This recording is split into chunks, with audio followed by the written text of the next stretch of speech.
Toute une équipe de jeunes pom-pom girls de l'Arizona a disparu en 1995 après un spectacle, s'évaporant mystérieusement, ne laissant derrière elles que des questions sans réponse et des parents dévastés. Mais 20 ans plus tard, un randonneur découvre quelque chose de choquant dans le désert. Une découverte qui allait tout changer et révéler une vérité troublante. Le soleil de l'Arizona inondait la cuisine de ses rayons, projetant de longues bandes lumineuses sur la table du petit déjeuner où Marissa Green était assise avec son mari, David. C'était un matin typique à Chandler, en Arizona, ou du moins aussi typique que les matins pouvaient l'être depuis 20 ans. Depuis la disparition inexpliquée de leur fille jumelle, Marissa remuait machinalement son café, l'esprit ailleurs, comme souvent, à penser à April et Amber. Les filles auraient eu 34 ans aujourd'hui. À quoi ressembleraient-elles? Auraient-elles des enfants à leur tour? Ces questions la hantaient chaque jour, bien qu'elle ait appris à vivre avec l'incertitude. La vibration soudaine de son téléphone sur la table en bois la fit sursauter. Elle baissa les yeux, s'attendant à voir le nom d'un collègue de travail ou peut-être celui d'un membre de son groupe de soutien pour endeuiller. Au lieu de cela, elle se figea. Le nom du détective Holbrook s'affichait sur l'écran. « David », dit-elle, la voix à peine audible. « C'est le détective Holbrook. » David leva brusquement la tête de son journal, les yeux écarquillés de stupeur. Le détective Liam Holbrook avait été l'enquêteur principal sur l'affaire de leur fille, une affaire devenue froide depuis des années, malgré la médiatisation et les recherches intensives. « Réponds », dit David, posant sa tasse de café d'une main tremblante. Marissa glissa pour répondre à l'appel, son cœur battant à tout rompre dans sa poitrine. « Bonjour, Madame Green », résonna la voix grave du détective Holbrook dans le haut-parleur. « J'espère ne pas déranger votre matinée. »« Pas du tout », répondit Marissa, mettant l'appel sur haut-parleur pour que David puisse entendre. « Est-ce que tout va bien ? Nous avons une mise à jour importante concernant l'affaire de vos filles, » dit le détective d'un ton mesuré, mais avec une urgence sous-jacente qui fit se nouer l'estomac de Marissa. « Quel genre de mise à jour ?» demanda-t-elle, la voix légèrement brisée. Après 20 ans de silence, toute évolution semblait impossible. « Vous avez retrouvé… » « Je ne peux pas tout expliquer par téléphone, » l'interrompit doucement le détective. « Pouvez-vous venir au commissariat avec votre mari ? Le plus tôt sera le mieux. » David se pencha en avant. « Nous venons tout de suite, » assura-t-il. « Merci, nous serons là. » L'appel se termina, laissant la cuisine dans un silence pesant. Un instant, aucun d'eux ne bougea, comme s'ils avaient peur que le moindre geste brise ce fragile espoir. « Tu crois que… » Marissa n'arriva pas à terminer sa question, incapable d'exprimer l'espoir qui montait dangereusement en elle. David lui prit la main à travers la table. « N'allons pas trop vite. Quoi qu'il en soit, on affrontera cela ensemble. » Ils se levèrent de table avec une énergie nouvelle, abandonnant leur petit déjeuner à moitié entamé.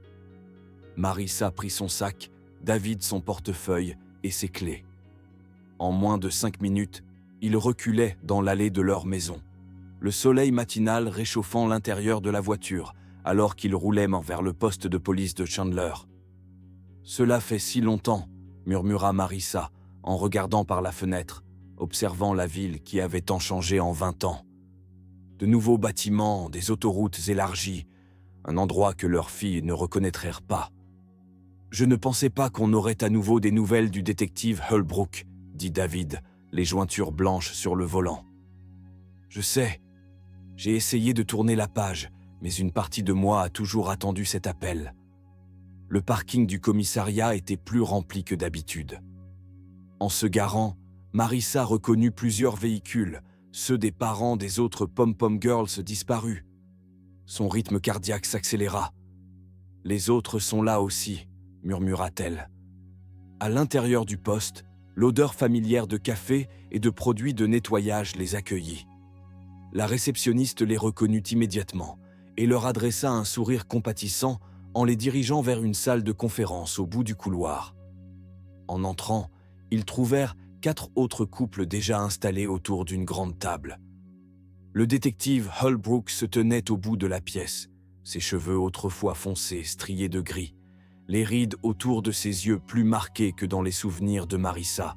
« Monsieur et Madame Green », dit-il en hochant la tête, « veuillez prendre place. » Alors qu'il s'installait sur les dernières chaises libres, Marissa échangea un regard avec les autres parents, Linda et Robert Thompson, dont la fille Kira avait disparu avec les jumelles, Judith et Michael Lee, les parents de Hannah, Susan Collins, la mère de Rachel, et Peter et Elena Rivera, les parents de Lily. Tous unis par le même drame, le même cauchemar long de 2 décennies. Le détective Holbrook s'éclaircit la gorge. « Merci à tous d'être venus aussi rapidement.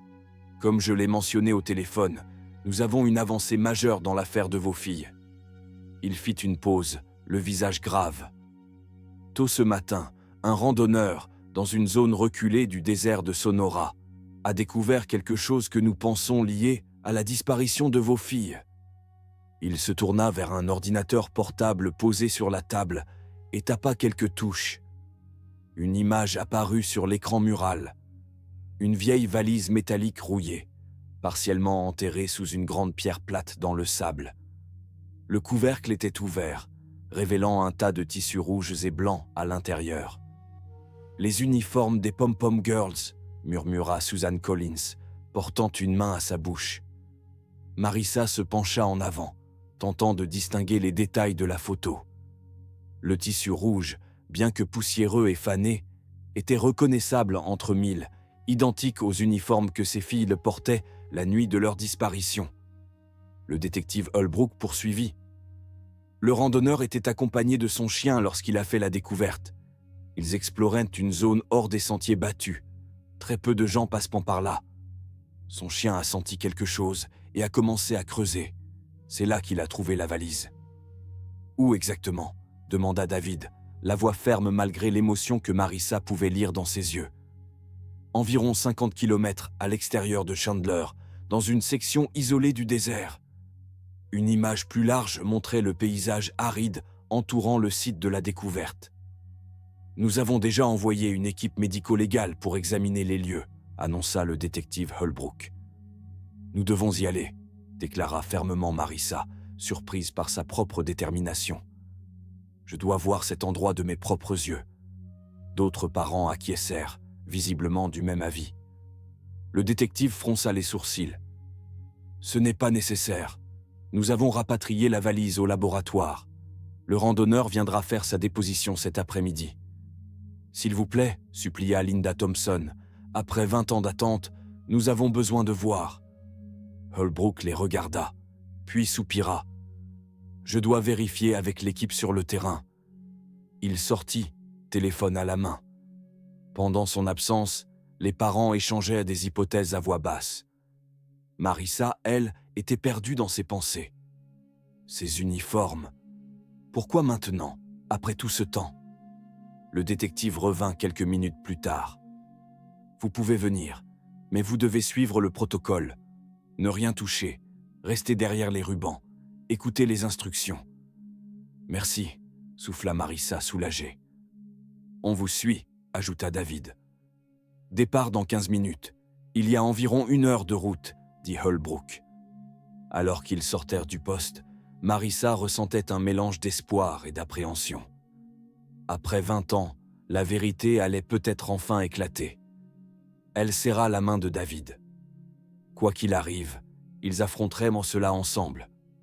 Le cortège quitta Chandler sous le soleil de fin de matinée. La voiture banalisée du détective ouvrait la route, suivie par les voitures des familles. Marissa regardait le paysage urbain céder la place au désert, repensant à la dernière nuit où elle avait parlé à ses filles. C'était après une compétition régionale de Pom-Pom Girls. April et Amber, 14 ans, étaient heureuses de leur 2e place. Elles avaient été promis de rappeler avant de rentrer. Ce coup de fil ne vint jamais. Quand ils arrivèrent sur place, le soleil tapait fort. Des policiers les attendaient. Un chemin les mena à une tente blanche entourée de rubans jaunes. Des techniciens s'affairaient. Un homme se tenait à l'écart, avec un chien en laisse. « Voici Chris Delaney, l'homme qui a trouvé la valise. Et son chien, Dusty, » dit Holbrook. Chris, la quarantaine, au visage buriné par le soleil, s'avança et serra la main des parents. « J'aurais préféré vous rencontrer dans d'autres circonstances. »« Merci pour ce que vous avez fait, » dit Marissa, émue. « Vous n'imaginez pas ce que cela représente pour nous. »« Dusty mérite le mérite, » répondit-il.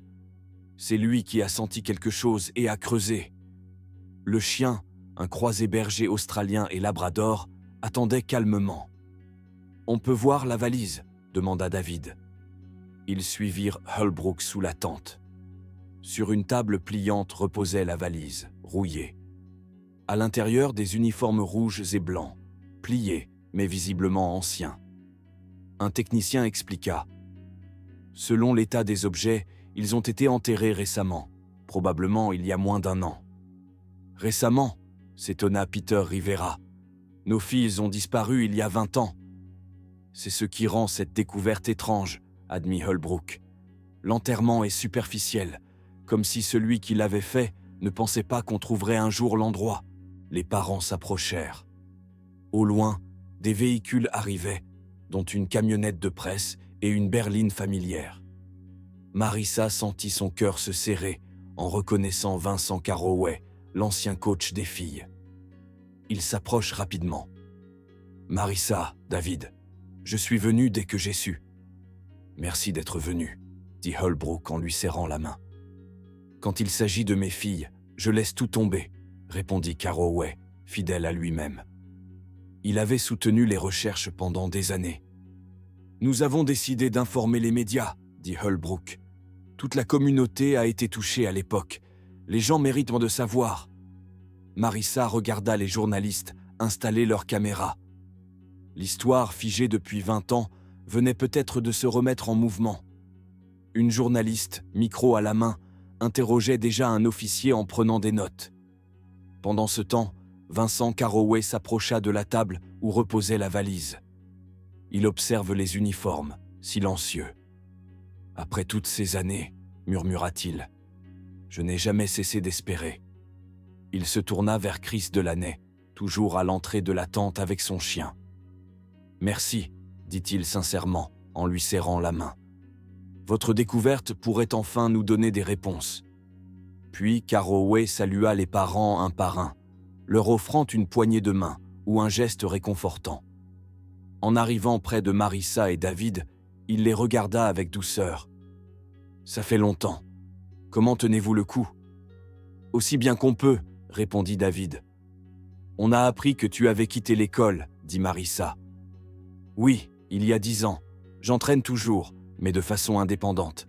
J'ai monté mon propre programme. » Avant qu'il ne puisse poursuivre, une journaliste s'approcha, accompagnée d'un caméraman.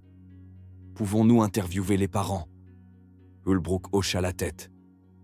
Un à la fois, et brièvement. Les entretiens commencèrent. Chaque parent exprima son espoir renouvelé. Marissa vit Suzanne Collins s'effondrer d'émotion en parlant de sa fille, Rachel. Quand vint leur tour, Marissa et David se tinrent devant la caméra, main dans la main.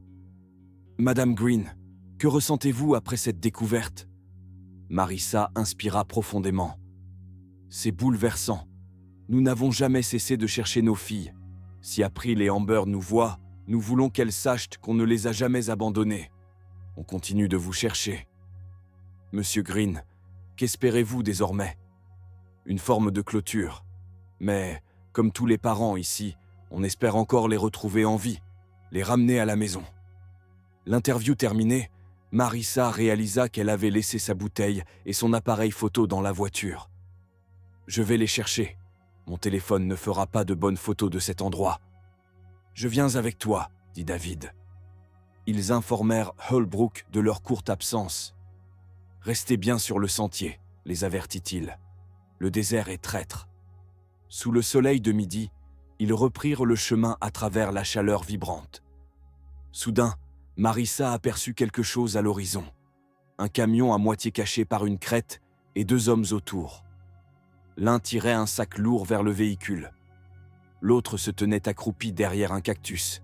« David, regarde là-bas » dit-elle en lui touchant le bras. « Je les vois, et il y a quelqu'un dans le camion. Qu'est-ce qu'ils font ici ? Trop loin des sentiers pour de simples randonneurs. Peut-être des amateurs de hors-piste, hasarda David. Mais Marissa n'était pas convaincue. Pourquoi traîner un sac lourd, et l'autre, avec cette pelle ? C'est louche. Sans attendre, elle changea de direction. « Marissa !» siffla David. « On n'a pas le droit de s'éloigner. Je veux juste comprendre. C'est peut-être lié à nos filles. » David la suivit, inquiet. En les voyant approcher, les hommes réagiraient brusquement. Ils crièrent, jetèrent le sac dans le camion et montèrent à bord en vitesse. Le véhicule démarra en trombe, soulevant un nuage de poussière. « Il fuit !» s'exclama Marissa. « Tu as vu le logo sur la vitre arrière ?» Elle tenta une photo, mais l'image était floue. Trop tard. « C'était un logo d'entreprise », dit-elle haletante. « Je l'ai vu aussi », répondit David. « Mais je ne le reconnais pas. » Ils regardèrent le camion disparaître, le cœur battant. Puis, poussée par son instinct maternel, Marissa s'approcha de l'endroit où les hommes s'étaient retenus. « Marissa, on est bien trop loin », protesta David. « Encore quelques pas. » Ils atteignirent le cactus et les pierres. Marissa se pencha. Le sol semblait récemment remué. « Il y a quelque chose ici », dit soudain David en creusant dans le sable. Il en sortit un. David dégagea un petit objet du sable. Marissa, en le voyant, porta une main à sa bouche. « Mon Dieu, David, c'est la boucle d'oreille d'Amber. » Elle prit le bijou avec des doigts tremblants. Bien que ternie par les années, la petite étoile en argent avec une pierre rouge au centre était reconnaissable. Elle les avait offertes aux jumelles pour leur 13e anniversaire, peu avant leur disparition. « Tu es sûr ?» demanda David, la voix rauque. « Absolument. Je les leur avais offertes moi-même. » Son regard se remplit d'espoir, mêlé d'effroi. « David, ces hommes, ils savent peut-être ce qui est arrivé à nos filles. » Ils fouillèrent dans les environs, mais ne trouvèrent tout et rien d'autre. Les hommes avaient tout effacé. Marissa serra la boucle dans sa main. « Il faut prévenir immédiatement le détective Holbrook. » De retour sous la tente, Holbrook parlait avec un technicien. D'autres parents erraient autour du site, inquiets. En les voyant approcher, le détective s'interrompit, devinant que quelque chose s'était passé. « Qu'est-ce qu'il y a ?»« On a trouvé ça, » dit David, pendant que Marissa tendait la boucle d'oreille. « Elle appartenait à Amber. J'en suis certaine. Je leur ai offert les mêmes pour leur anniversaire. » Le détective fronça les sourcils. « Où l'avez-vous trouvée ?»« À environ 1 kilomètre d'ici. On a vu 3 hommes près d'un camion. L'un traînait un sac lourd, un autre creusait. Quand ils nous ont vus, ils se sont enfuis. »« Vous êtes allé à leur rencontre ?» dit Holbrook, inquiet. « Vous réalisez à quel point c'était dangereux ?»« Oui, » répondit David. « Mais on ne pouvait pas les laisser partir sans savoir. »« Ils vérifiaient peut-être leurs anciennes cachettes, » ajouta Marissa. « Ils pourraient être liés à la valise retrouvée ce matin. » Les autres parents s'étaient rassemblés. Vincent Carroway s'approcha, grave.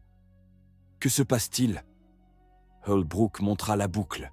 « Les Green ont trouvé ça là où ils ont vu des hommes suspects. Elle pense qu'elle appartenait à sa fille Amber. » Carroway examina le bijou.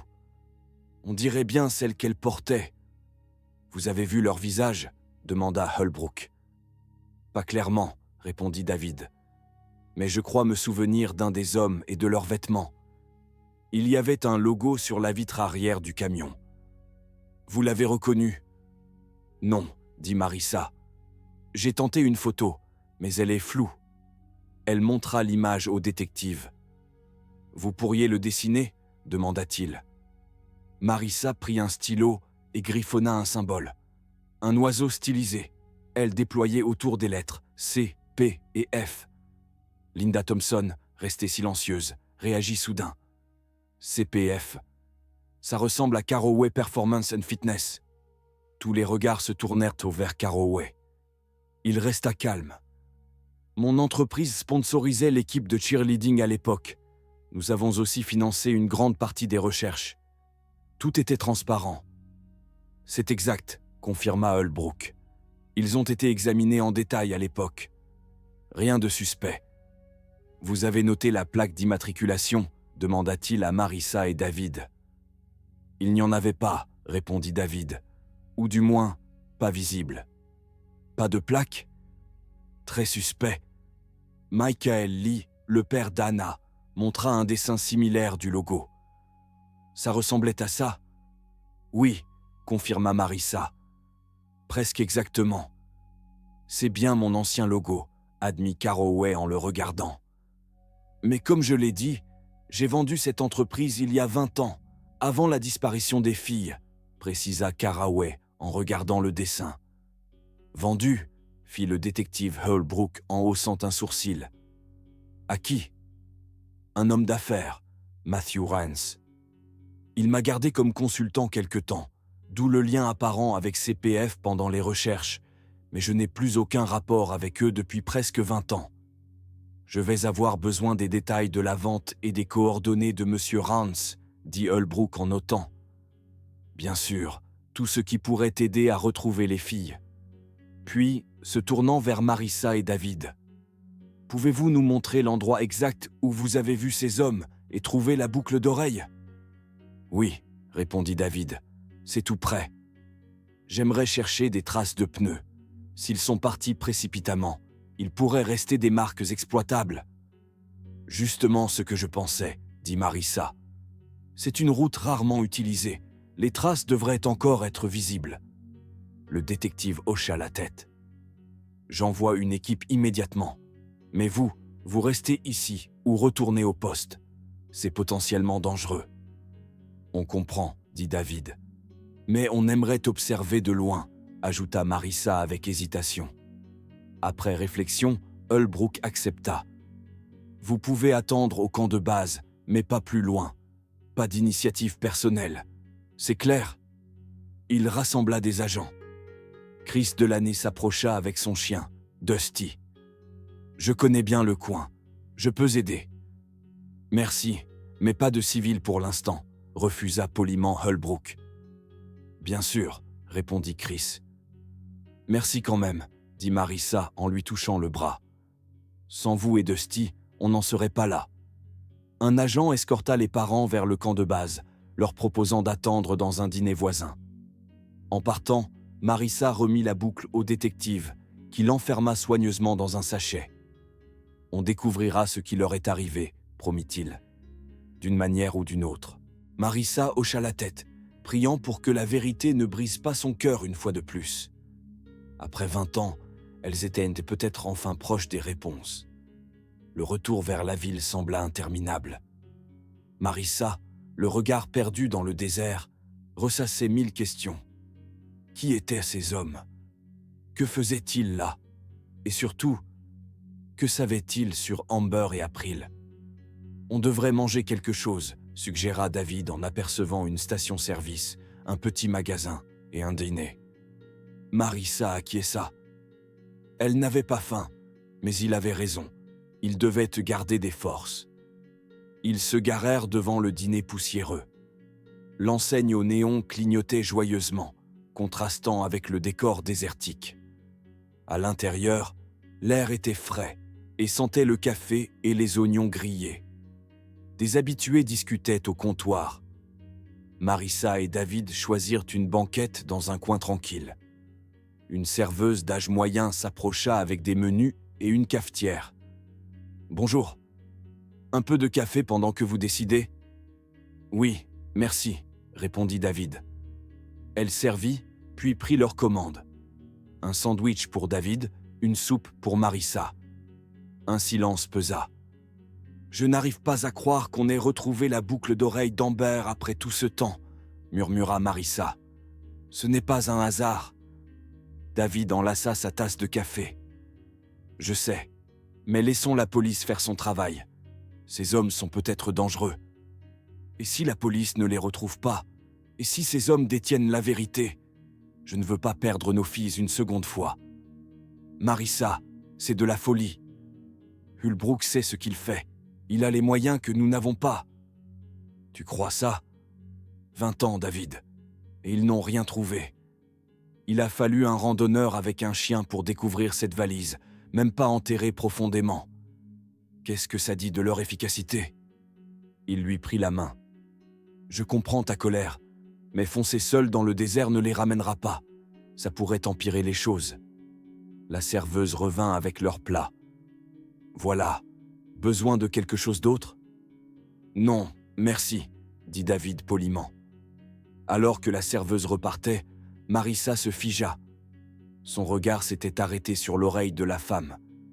Elle portait une boucle d'oreille en forme d'étoile avec une pierre rouge au centre, identique à celle retrouvée dans le désert, identique à celle qu'elle avait offerte à ses filles pour leur 13e anniversaire. « Excusez-moi, » dit Marissa d'une voix tendue. « Votre boucle d'oreille, puis-je vous demander d'où elle vient ?» La serveuse sembla surprise, mais pas inquiète. Elle porte la main à son oreille. « Celle-ci, un client me l'a donnée il y a des années. Il disait qu'elle allait bien avec mes yeux. Il en avait perdu l'autre, paraît-il. Alors il m'a proposé de garder celle-ci. » David, qui avait suivi le regard de Marissa, fixait maintenant l'objet avec la même stupéfaction. Ce client, c'était un habitué du coin. Je ne sais pas s'il vit ici, mais je l'ai vu revenir de temps en temps. Un vrai gentleman. Toujours poli, bon pour boire. Elle montra un panneau de liège couvert de photos derrière eux. Il est sûrement sur notre mur des clients. Merci, dit Marissa, la gorge nouée.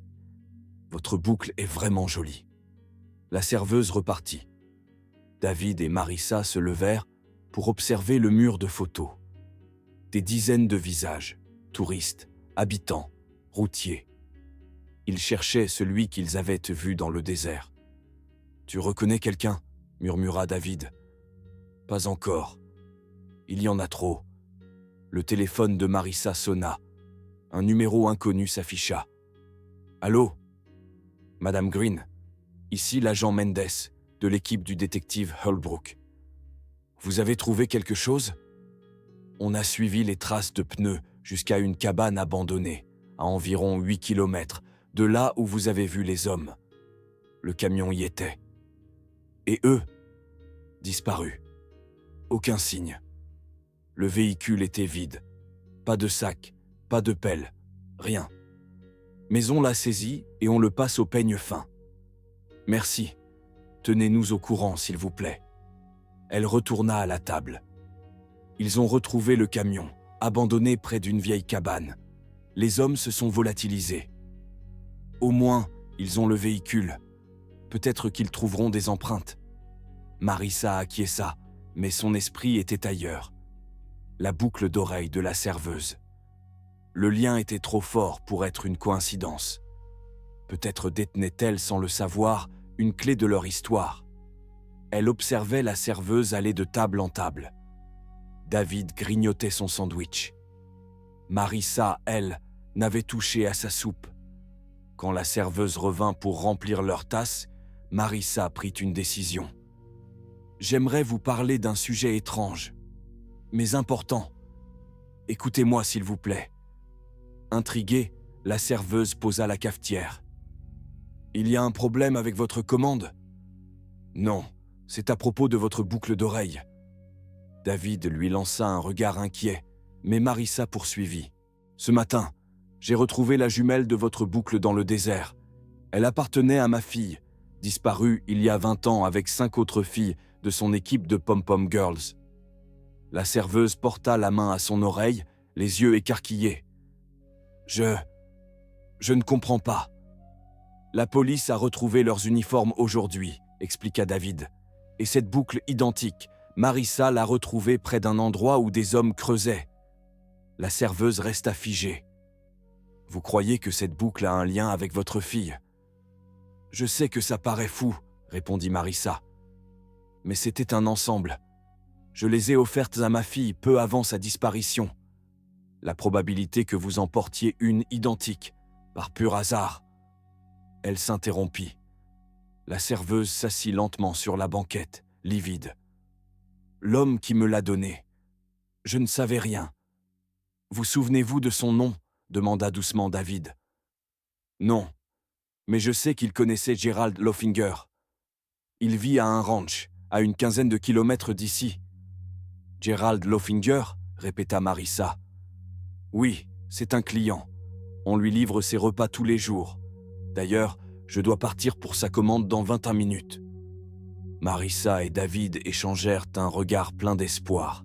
« Je ne sais pas si je peux vous faire confiance, » avoua la serveuse, hésitante. « Donner des infos sur un client pourrait me coûter mon boulot. Et ici, un emploi, ça ne court pas les rues. »« On comprend, » dit Marissa. « Mais si ces hommes savent ce qui est arrivé à nos filles, vous ne voudriez pas aider ?» La serveuse réfléchit, puis dit doucement. « Écoutez, je ne peux pas vous donner son adresse. Mais si jamais vous me suiviez pendant ma livraison, eh bien, je ne pourrais pas vous en empêcher. »« Je ne peux pas contrôler qui circule sur les routes, » dit la serveuse avec un sourire. Un immense soulagement envahit Marissa. « Merci. Vous n'imaginez pas ce que ça signifie pour nous. Promettez-moi juste une chose, » dit la serveuse en se levant. « Si quelque chose arrive, ne mentionnez pas mon nom. C'est mon seul emploi. »« Promis, » répondit David avec gravité. Elle acquiesça et retourna en cuisine, laissant Marissa et David terminer rapidement leur repas et payer. Alors qu'ils rejoignaient leur voiture, David aperçut une silhouette familière à la station-service d'en face. Chris Delaney faisait le plein de son pick-up pendant que Dusty l'attendait côté passager. Mais avant qu'il ne puisse les approcher, la serveuse sortit par la porte latérale du dîner, portant plusieurs sacs isothermes qu'elle chargea sur une petite moto de livraison. Elle croisa brièvement le regard de Marissa, puis détourna les yeux en démarrant. « Allons-y », murmura Marissa en s'installant côté passager. David mit le moteur en marche et suivit la moto à distance. Le désert s'étendait, silencieux et infini, de part et d'autre de la route.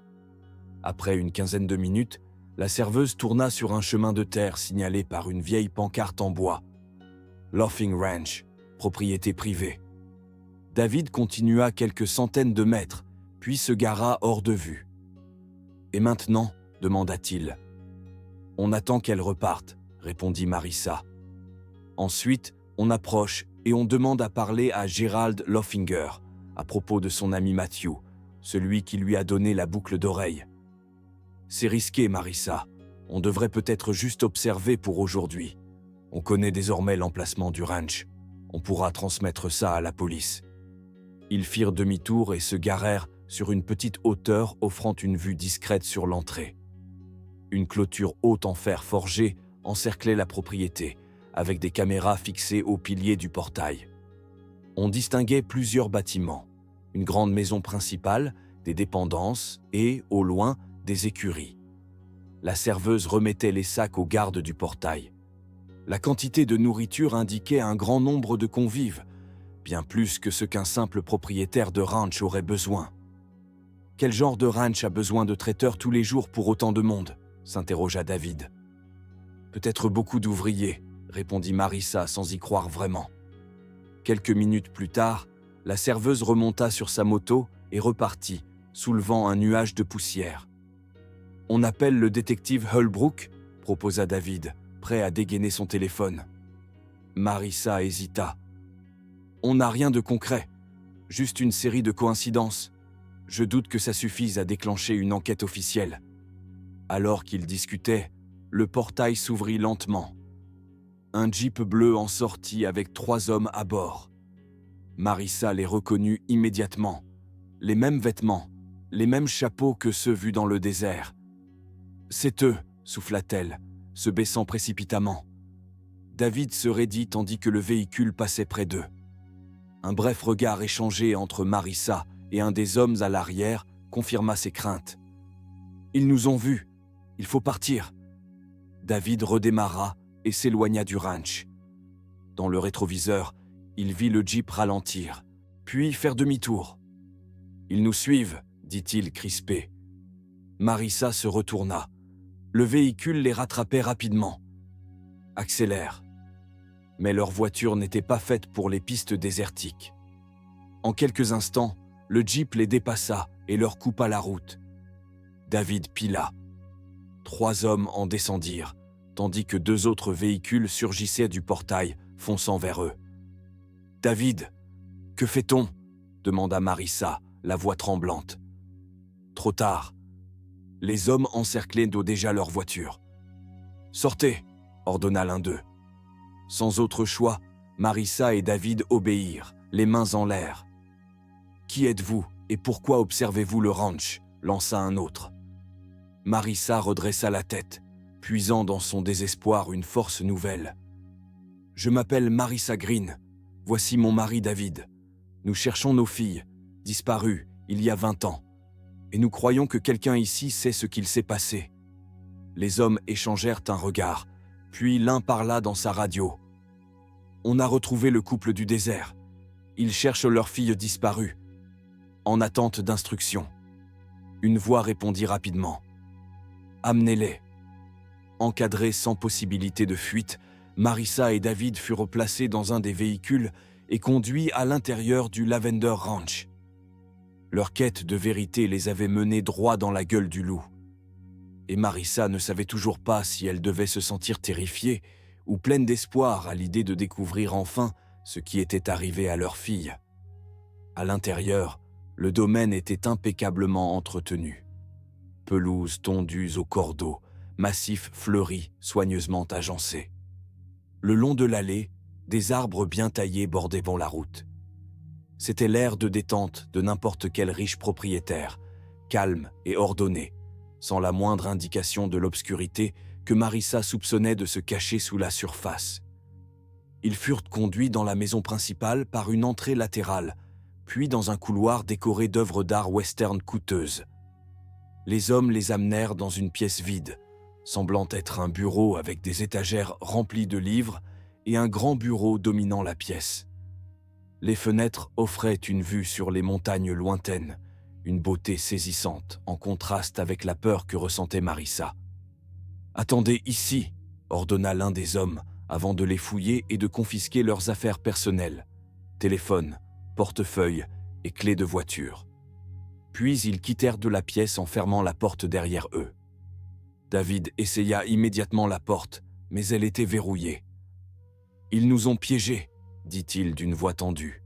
« On aurait dû appeler le détective Holbrook » murmura Marissa.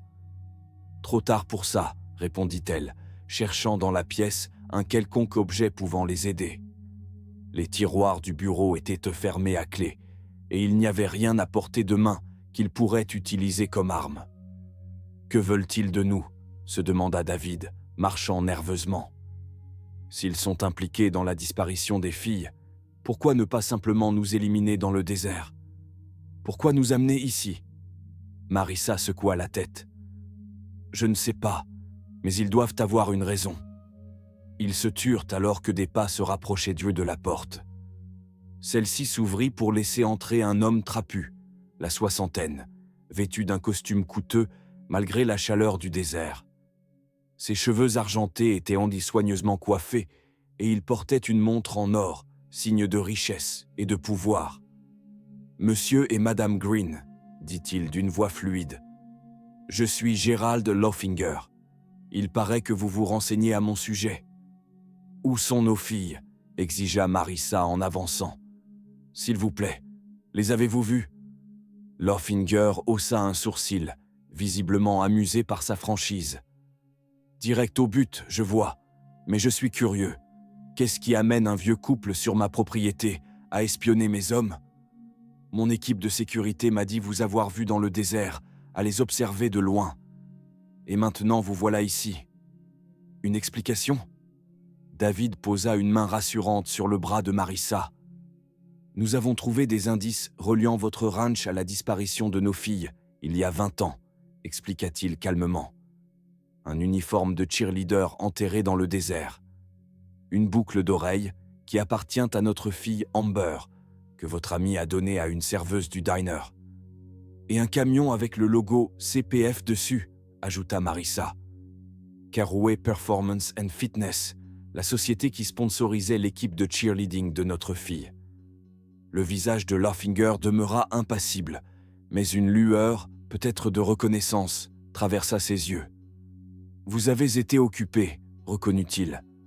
Mais je crains que vous soyez tombé sur quelque chose que vous ne comprenez pas. » « Alors expliquez-le-nous, défia Marissa. Dites-nous ce qu'il est advenu de nos filles. » Loffinger s'assit au bord du bureau et les observa avec des yeux calculateurs. « L'information a un prix très élevé, Madame Green, et je ne suis pas sûr que ce soit à moi de vous fournir l'explication que vous recherchez. »« Quel prix ?» demanda Marissa, désespérée. « Nous paierons n'importe quoi. Dites-nous juste où sont Amber et April. » Un sourire froid se dessina sur les lèvres de Loffinger. « Ce n'est pas une question d'argent, mais étant donné que vous en savez déjà trop, je n'ai plus beaucoup d'options. » Il se leva et se dirigea vers la porte, l'ouvrant pour dévoiler les 3 hommes qui attendaient en dehors. « Amenez-les aux accommodations spéciales s'ils veulent voir les femmes, » ordonna-t-il. « Assurez-vous qu'ils soient confortables. Ils resteront avec nous un certain temps. »« Mais monsieur, êtes-vous sûr ?» demanda l'un des hommes, hésitant. « Oui, » répondit-il froidement. « Je laisserai ce vieux danseur décider de ce qu'il faut faire d'eux. »« Vous ne pouvez pas faire ça !» protesta David alors que les hommes entraient et les saisirent. « Les gens nous chercheront. La police sait qu'on suivait une piste. »« La police ?» Loffinger éclata de rire. « Ne vous en faites pas pour eux. Il est facile de simuler un accident dans le désert. La voiture sort de la route, le réservoir se rompt. Très tragique.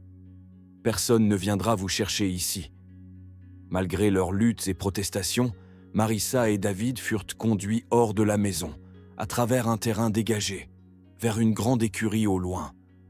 À l'intérieur, l'écurie paraissait normale au premier abord. Des boxes pour chevaux, du fourrage, des équipements. Mais les hommes les conduisirent vers ce qui semblait être un placard à fournitures à l'arrière. L'un d'eux ouvrit la porte pour révéler un escalier menant dans l'obscurité. « Allez !» ordonna-t-il en poussant David. Ils descendirent, l'air devenant plus frais et plus humide à chaque marche. En bas, une porte en métal lourd, équipée d'un verrou électronique complexe. L'homme tapa un code et la porte s'ouvrit pour révéler ce qui ne pouvait être décrit que comme un bunker souterrain. L'espace était étonnamment vaste, avec des murs et un sol en béton, et des néons bourdonnant au-dessus. Il y avait plusieurs lits de camp contre un mur, une petite salle de bain séparée par une cloison et une kitchenette dans un coin. Mais ce qui attira immédiatement l'attention de Marissa, ce furent les 3 femmes assises sur les lits, observant leur arrivée avec des regards méfiants et hantés. Les hommes forcèrent Marissa et David à se mettre à genoux au centre de la pièce, attachant leurs poignets à un tuyau métallique allant du sol au plafond. Puis, ils se retournèrent et partirent, la porte se fermant derrière eux dans un bruit sourd qui résonna dans le silence. Un moment s'écoula avant que Marissa et David ne réagissent à ce qu'ils voyaient. Les femmes semblaient avoir une trentaine d'années, l'âge que leur fille aurait aujourd'hui. Elles étaient maigres, avec une peau pâle, suggérant qu'elles ne voyaient que rarement le soleil. Elles étaient propres et en bonne santé physique, mais leurs yeux disaient une autre histoire. « Qui êtes-vous » demanda enfin l'une des femmes, d'une voix douce et hésitante. Avant qu'ils ne répondent, des pas lourds descendirent au l'escalier. La porte s'ouvrit à nouveau, et Gerald Loffinger entra. Il observe la scène avec satisfaction. « C'est ce que j'entendais par « prix élevé ». Le prix de l'information, leur dit Gerald Loffinger, froidement. Maintenant, vous aurez tout le temps d'apprendre la vérité en passant le reste de vos vies dans ce petit bunker avec les survivantes. Survivantes, répéta David, la voix brisée. Loffinger ignora sa réaction et se tourna vers les femmes. « Mesdames, voici vos nouvelles colocataires. Vous aurez sûrement beaucoup de choses à vous dire. » Il se dirigea vers la porte, s'arrêtant avant de partir.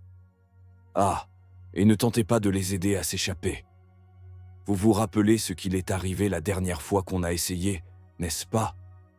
Les femmes frémirent à ces mots, l'une d'elles détournant les yeux pour cacher ses larmes. Loffinger quitta la pièce, la porte se fermant derrière lui avec le bruit des serrures. Marissa entendit ses pas s'éloigner, et le son de sa voix élevée dans la colère, murmurant « Ce vieux danseur, donnez-moi un appel à Matthew et Carroway. Espérons que Carroway ne parle pas à la police pour sauver sa peau. » Le nom de Carroway fit sursauter Marissa. Vincent Carroway, l'entraîneur de cheerleading, était impliqué. Une fois que Loffinger fut parti, Marissa se tourna vers les femmes, la peur et l'espoir se mêlant en elle. « Veuillez, s'il vous plaît, » dit-elle en tremblant. « Aidez-nous à détacher ces cordes. » Les femmes échangèrent des regards incertains. Puis, l'une d'elles se leva et s'approcha, se tournant pour montrer son dos, révélant une peau marquée par des cicatrices en croix. « Voici ce qui arrive quand on ne suit pas les règles, » expliqua-t-elle doucement. « Si nous vous aidons, ils feront pire. » Marissa, horrifiée, murmura « Je suis désolée. Mais s'il vous plaît, nous cherchons nos filles, Avril et Amber Green. Elles ont disparu il y a 20 ans avec leur équipe de cheerleading. Les connaissez-vous » La femme se figea, les yeux écarquillés, avant de se tourner lentement pour faire face à Marissa. « Maman, » chuchota-t-elle. « Papa. » Le cœur de Marissa s'arrêta. « April. Amber. »« Je suis April, » confirma-t-elle, les larmes aux yeux. David laissa échapper un son étranglé, luttant contre ses liens. « Avril, » répéta-t-il, la voix pleine d'émotion. « Oh mon Dieu, on t'a retrouvé. » April hésita, puis se mit à genoux et commença à défaire les nœuds. « Ne faites pas de bruit, » murmura-t-elle. « Ils surveillent parfois cette pièce. » En travaillant, Marissa regardait sa fille, devenue une femme, marquée par les horreurs vécues, mais toujours reconnaissable. « Que vous est-il arrivé ?» demanda Marissa, les larmes coulant sur son visage. « Où est Amber ?» April marqua une pause, la douleur se lisant sur son visage. « Seuls 3 d'entre nous ont survécu, » dit-elle. « Moi, Kira Thompson et Anna Lee. » Elle désigna les 2 autres femmes qui observèrent la réunion avec une combinaison d'espoir et de méfiance. Rachel est morte des suites d'une infection sexuellement transmissible il y a quelques années. On ne lui a jamais donné les soins nécessaires. Marissa ferma les yeux, absorbant la douleur de ce que lui disait sa fille. « Et Amber ?» demanda-t-elle, bien qu'elle ait déjà une idée de la réponse.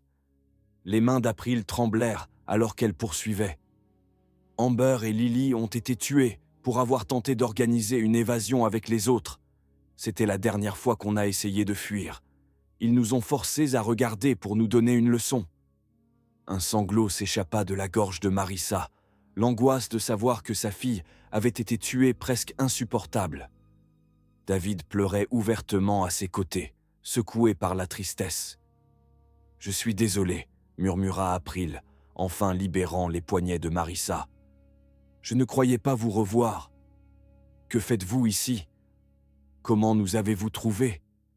Marissa expliqua comment le sac trouvé dans le désert, l'anneau et la serveuse les avaient dû mener au ranch. « La police sait qu'on suivait une piste, » assura-t-elle. « Ils viendront nous chercher si on ne revient pas. » April secoua la tête, le regard sombre. « Maman, s'ils sont aussi bons pour effacer leurs traces que depuis 20 ans, personne ne nous trouvera ici. Ce bunker est insonorisé. On a crié et hurlé des milliers de fois. Personne ne nous entend. » David, maintenant libre, serra Avril dans ses bras. « Nous n'abandonnerons pas, » promit-il. « On trouvera un moyen de sortir. » Kira et Anna s'approchèrent prudemment, se présentèrent, et Marissa les prit dans ses bras, pensant à leurs parents qui avaient attendu si longtemps des réponses. « Vos parents n'ont jamais cessé de vous chercher, » leur dit-elle. « Personne ne vous a oublié. »« Qui vous a fait ça ?» demanda David, la colère remplaçant la tristesse. « Qui vous a enlevé ?» Kira, plus forte qu'April, répondit. « C'était l'entraîneur Carroway. Lui et ses hommes nous ont drogués après la compétition et nous ont amenés ici. Loffinger possède cet endroit, mais Carroway est celui qui nous utilise. Il y a aussi un autre homme, Matthew Rance. Il s'occupe de la logistique pour la société de Carroway. Tout le monde pense que c'est lui le propriétaire, mais en réalité, Loffinger contrôle tout. Marissa se rappela ce que le détective Holbrook avait dit sur Carroway, qui avait prétendu avoir vendu sa société il y a 20 ans. Carroway a menti en disant qu'il avait vendu la société, réalisa-t-elle. Il l'a juste mise au nom de Matthew pour se distancer si quelqu'un devenait suspicieux. Avril hocha la tête. Carroway vient une fois par mois, mais sinon, on reste ici. Personne n'a le droit de nous toucher, sauf lui.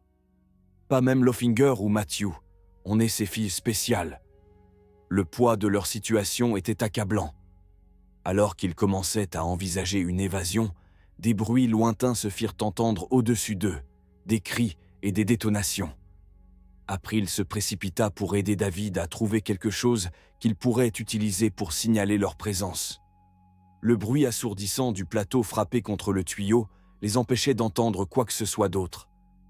Ils frappaient et criaient à l'aide, espérant que quelqu'un les entendrait. Malgré l'insistance d'April que le bunker était insonorisé, ils devaient essayer. Après ce qui sembla une éternité, le bruit des tirs au-dessus cessa. Puis, miracle, ils entendirent des mouvements dans les escaliers et des voix appelées. « Police, y a-t-il quelqu'un là-dessous » Un espoir immense envahit Marissa et ils crièrent en réponse, dirigeant les sauveteurs vers la porte verrouillée. Après plusieurs moments tendus, le verrou électronique se déverrouilla et la porte s'ouvrit, révélant des policiers en tenue tactique, armes en main. Un d'eux brandit une clé électronique, probablement prise aux hommes qui les avaient capturés. « Besoin d'assistance médicale », annonça un policier dans son radio, tandis qu'ils évaluaient la situation. 5 civils, probablement les personnes disparues, et 2 autres. Alors qu'il les conduisait en haut des escaliers, Marissa tenait fermement la main d'April, de peur que sa fille ne disparaisse à nouveau. À l'extérieur, la ferme était envahie de véhicules de police et d'ambulances. Plusieurs corps étaient recouverts de draps, des hommes abattus par la police. Non loin de la maison principale, Marissa aperçut le détective Holbrook qui coordonnait l'opération. À ses côtés se trouvaient Chris Delaney et la serveuse du restaurant, tous deux soulagés de voir Marissa et David sortir sains et saufs.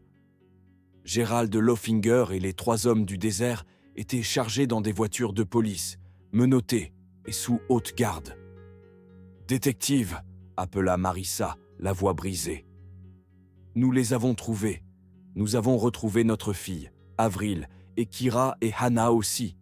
Mais les autres, ils n'ont pas survécu. » Le détective Holbrook s'approcha rapidement, son visage exprimant à la fois le choc et le soulagement.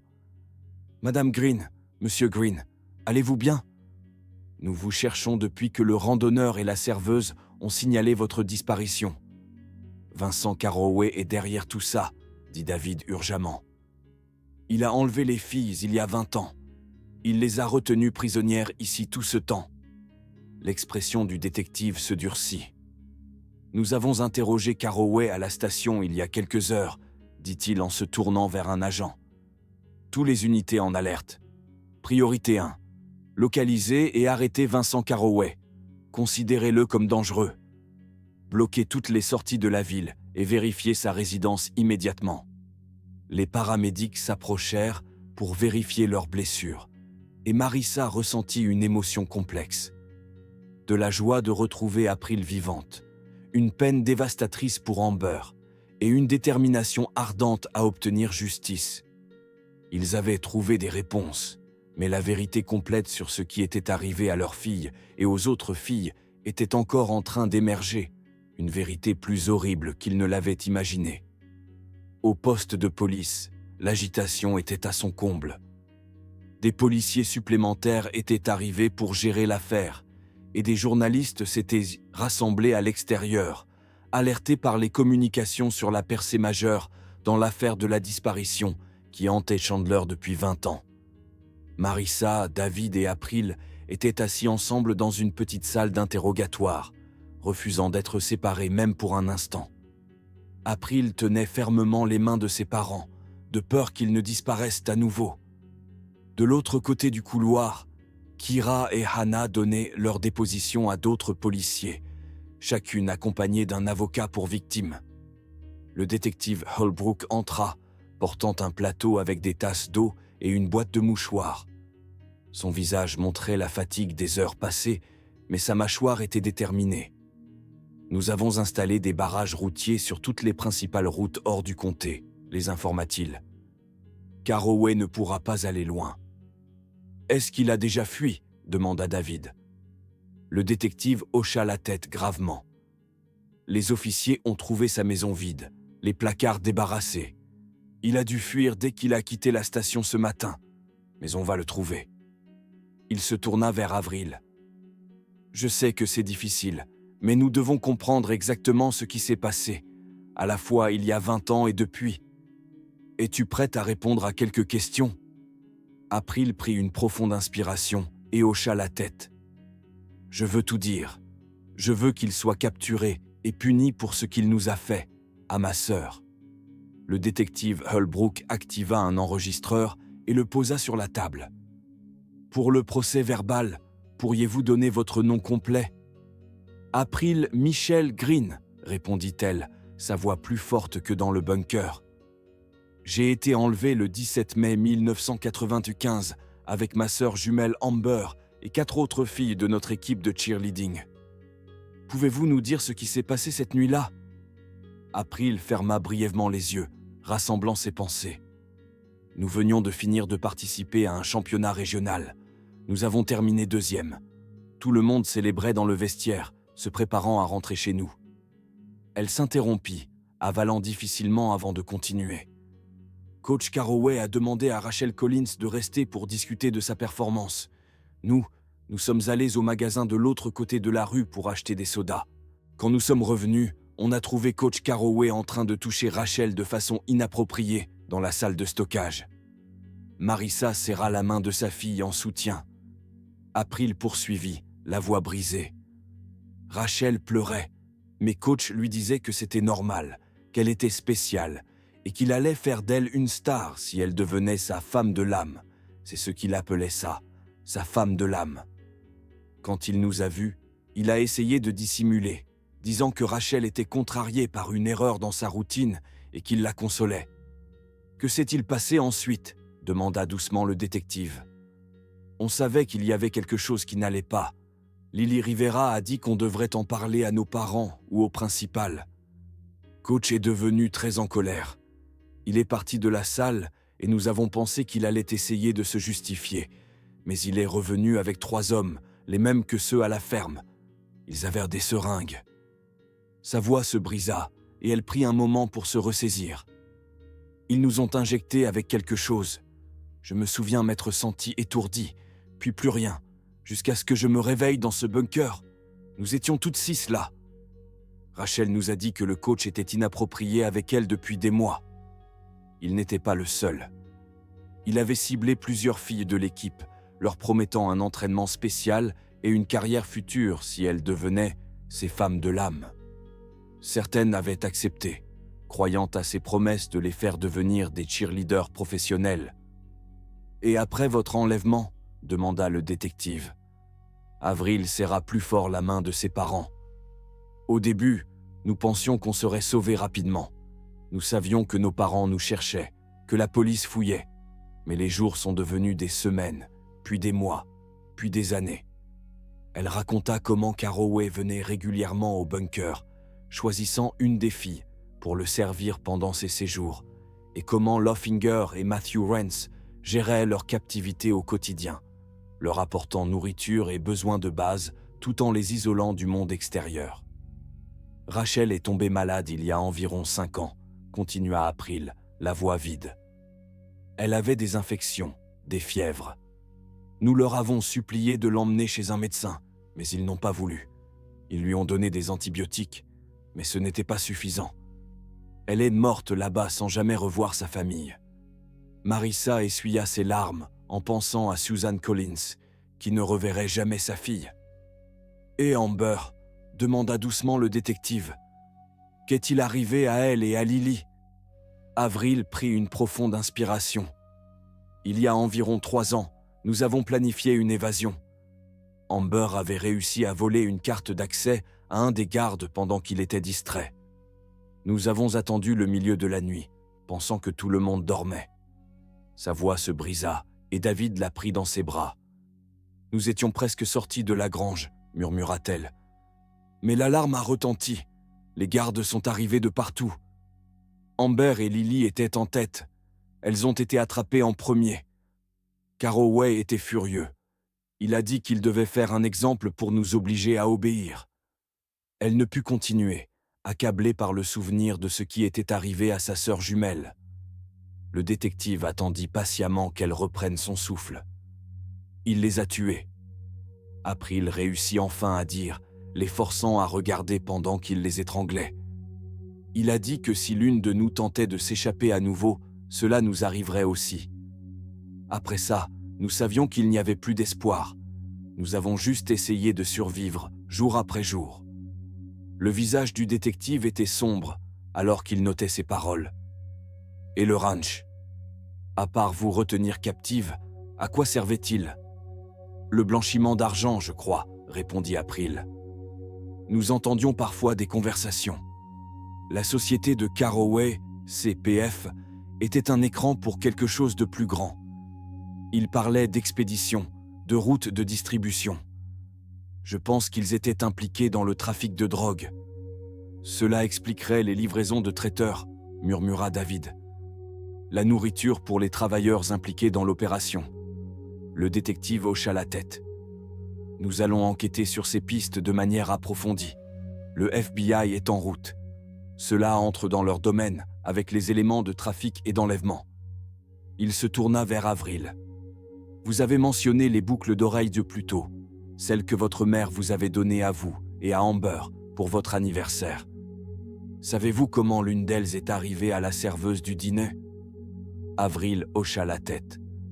Matthew Rance les a prises à Amber après sa mort. Je l'ai entendu dire à un garde qu'il les trouvait jolies. Plus tard, je l'ai entendu se vanter de les avoir données à cette serveuse mignonne du dîner. Il a gardé l'autre comme trophée. Et les uniformes de cheerleading, pourquoi ont-ils été enterrés dans le désert récemment, après tout ce temps? Je ne suis pas sûr, admit Avril. Mais il y a quelques semaines, il y a eu une dispute entre Carroway et Lofinger. Carroway voulait éliminer les preuves, des choses qui pourraient le relier à nous si elles étaient retrouvées. Il a dit à Lofinger de s'en occuper. Peut-être qu'ils ont décidé de cacher les uniformes à ce moment-là, mais les hommes de Lofinger étaient imprudents. Ils pensaient toujours que le désert pouvait tout cacher. L'interrogatoire continua, et d'autres détails sur leur captivité horrifique émergèrent. Quand ils eurent terminé, la nuit était tombée, et le détective Holbrook semblait épuisé, mais déterminé. « Nous aurons besoin d'autres dépositions dans les jours à venir, » leur dit-il. « Mais vous nous avez donné suffisamment pour avancer pour l'instant. Le FBI voudra aussi vous parler. »« Que se passe-t-il maintenant ?» demanda Marissa, son bras toujours autour des épaules d'April, de manière protectrice. « D'abord, nous devons vous faire examiner à l'hôpital, » répondit-il. « Ensuite, nous organiserons un hébergement sécurisé. Cette affaire va attirer beaucoup d'attention des médias, et nous devons protéger votre vie privée pendant que l'enquête se poursuit. » À ce moment-là, un autre agent entra, appelant d'un geste urgent le détective Holbrook. Il s'excusa et sortit. À travers la vitre de la porte, ils le virent recevoir ce qui semblait être une nouvelle importante. Son expression passa de l'inquiétude à une satisfaction sombre. Il revint un moment plus tard. « On l'a eu », annonça-t-il. La patrouille routière a arrêté Carroway en essayant de traverser la frontière du Nouveau-Mexique il y a environ 30 minutes. Il est en route pour Chandler. Un soulagement envahit Marissa. Le monstre qui avait volé leur fille, qui avait tué Amber, allait enfin faire face à la justice.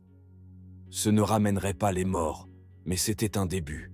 « Il y a autre chose », ajouta le détective Holbrook. L'équipe a déjà commencé à traiter le ranch. Ils ont trouvé des documents financiers liant Carraway, Loffinger et Matthew Rance à un vaste réseau de trafic de drogue. Le ranch, l'entreprise de cheerleading et de fitness, n'était qu'un écran de fumée.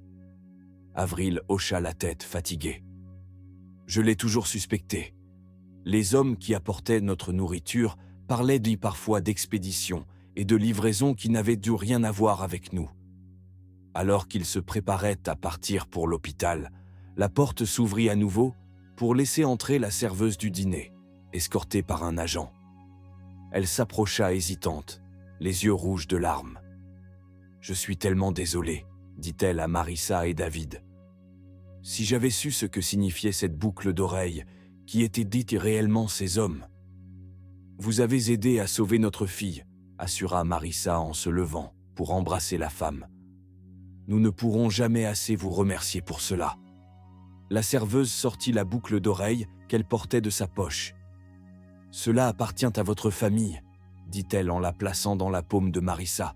« Je ne mérite pas de la garder. » Marissa referma ses doigts autour de l'étoile en argent, pensant à sa mère qui les avait menés à April.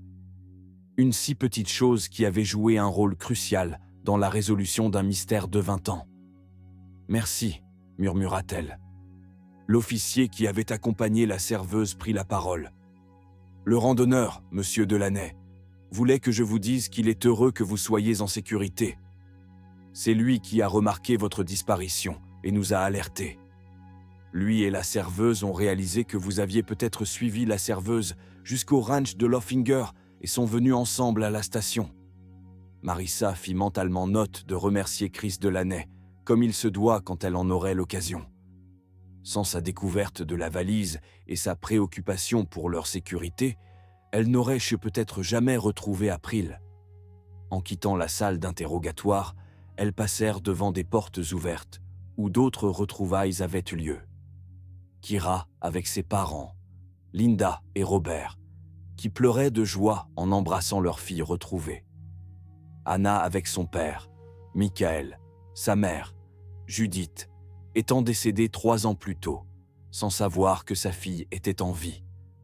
Dans la zone principale du poste de police, Marissa aperçut Suzanne Collins et les Rivera, informés doucement par les policiers que leur fille n'avait pas survécu. Leurs cris de douleur traversaient l'agitation de la station, un rappel brutal que, même dans ce moment de triomphe partiel, il y avait encore une grande perte. April s'arrêta, les yeux pleins de larmes. « J'aimerais avoir pu les sauver, » murmura-t-elle. « Rachel, Amber, Lily, elles méritaient aussi de revenir. »« Tu as survécu, » dit doucement David. « Tu as gardé la vérité en vie. Grâce à toi, leurs histoires seront racontées et les hommes responsables paieront pour ce qu'ils ont fait. » Marissa prit sa fille dans ses bras, savourant le miracle de l'avoir retrouvée après 20 ans de vide. Le chemin à venir ne serait pas facile. April et les autres survivants avaient tant des années de traumatisme à traiter, et la famille devait apprendre à vivre avec à la fois la joie du retour d'April et la perte confirmée d'Amber.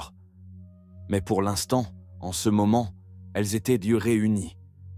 C'était plus que Marissa n'avait osé espérer lorsqu'elle s'était réveillée ce matin-là, avec l'appel du détective Holbrook.